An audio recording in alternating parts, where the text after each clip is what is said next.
This is Bishop Hughes in the Diocese of Newark.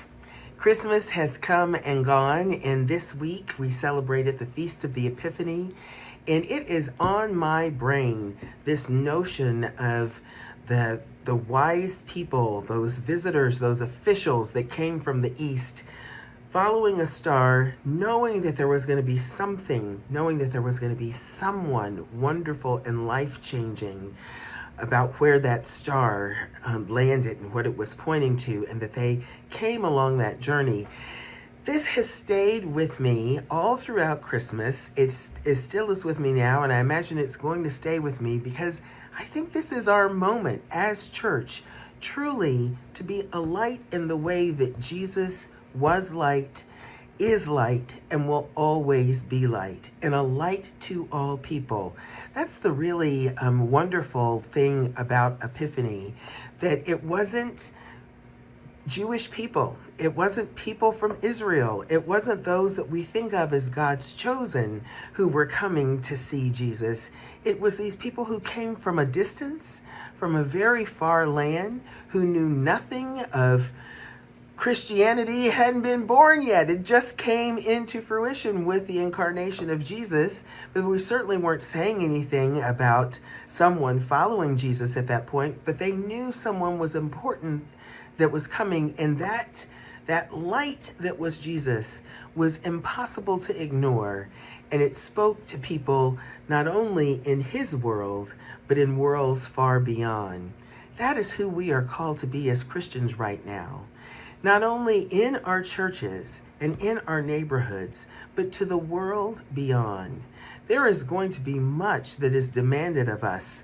And I'm aware that part of that demand is because we have been given so much by God. We have been blessed by God, blessed with knowing who God is, blessed with being loved by God. Many of us have experienced God's healing, sometimes physically, sometimes emotionally, spiritually, of relationships in the workplace, in all kinds of ways. Our lives have been touched and transformed by God. And we are surrounded by people, some of them sitting in our homes, some of them our closest friends and family, some sitting in our pews at church, some that we work with. We are surrounded by people who are afraid about what is getting ready to happen, what is going to come. Our role as Christians is not a role of fear.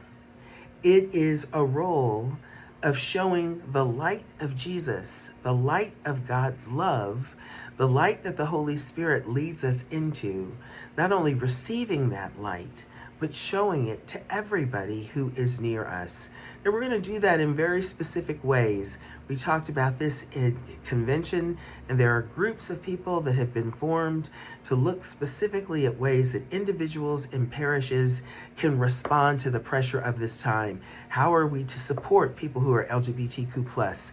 How are we to support and care for people who are migrants or are refugees? How are we to support people who have concerns about women's health and women's leadership? How are we to support younger voices so they can be heard not only in our church, but heard all over our legislature, heard in their schools, heard by the people who need to hear the sound of young people talking about what they want, not only now, but in the future. We've got groups looking at all of these things, and later this month, they will be making recommendations that we will send out to the whole diocese.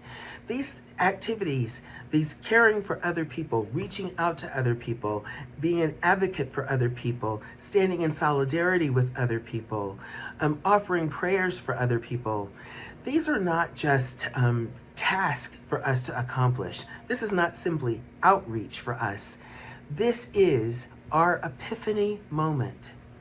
It is where we share the light, we share the love, we share the care and the generosity that God has given us and given us abundantly, and we share it freely and generously with others. Christmas may have ended, but the light of Christ continues in Epiphany, and Epiphany and Christmas will continue to travel with us all throughout the year. I invite you today and every day to ask yourself, how can I share the light and love that God has shared so generously with me?